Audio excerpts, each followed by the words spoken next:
வா.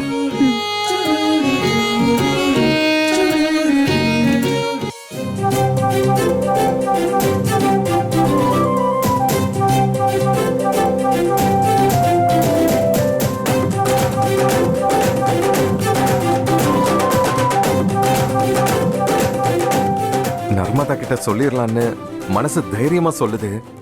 ஆனா வாயில வார்த்தை வராம ஒரு மாதிரி பயமா இருக்கு.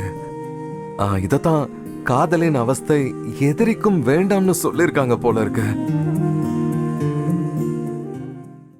டேய், அவன் ரெஸ்டாரண்ட்டுக்குள்ள அவளை கூட்டிட்டு போயிருக்கான். வர்றதுக்கு எப்படியும் 1/2 மணி நேரம் ஆகும். அதுக்குள்ள போய் அந்த கார் பிரேக் ஒயரை கட் பண்ணி விட்டு வந்துரு. ஹைவேஸ்ல எங்கேயாவது போற வண்டியில அடிபட்டு சாகட்டும். அப்பதான் நமக்கு எந்த பிரச்சனையும் வராது. போ.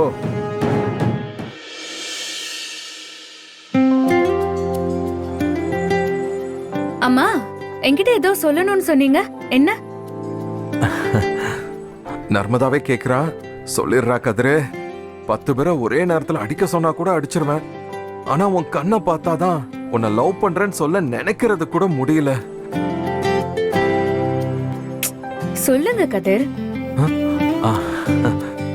என்ன? இரு, சொல்றேன் சொல்றேன்.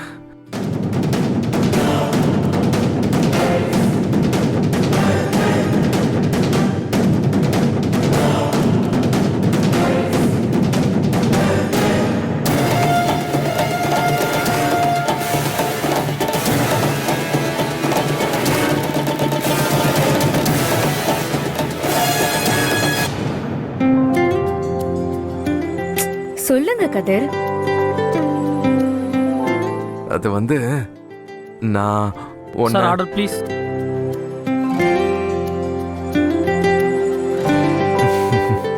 தைரியத்தை வர வச்சு ஒரே மூச்சுல சொல்லிடலாம்னு நினைச்சேன்.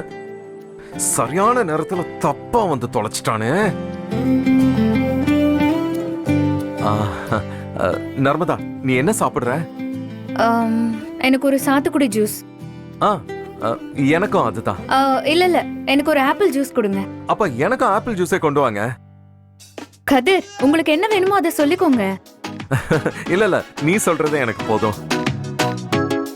மேடம், சார் மாதிரி ஒரு பாய் ஃப்ரெண்ட் கிடைக்க நீங்க கொடுத்து வச்சிருக்கணும் மேடம்.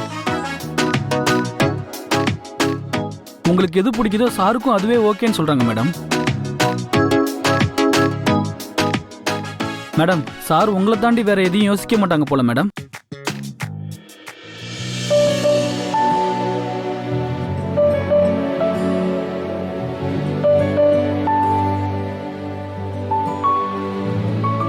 டே கதிரு, நேரம் ரொம்ப நல்லா இருக்கு. பாக்குற எல்லாரும் உன்னையும் நர்மதாவையும் சேர்த்து வச்சுதான் பேசுறாங்க. இந்த டைமை விட்டுடாம அப்படியே உண்மையாயிடு. தைரியமா சொல்லிரு.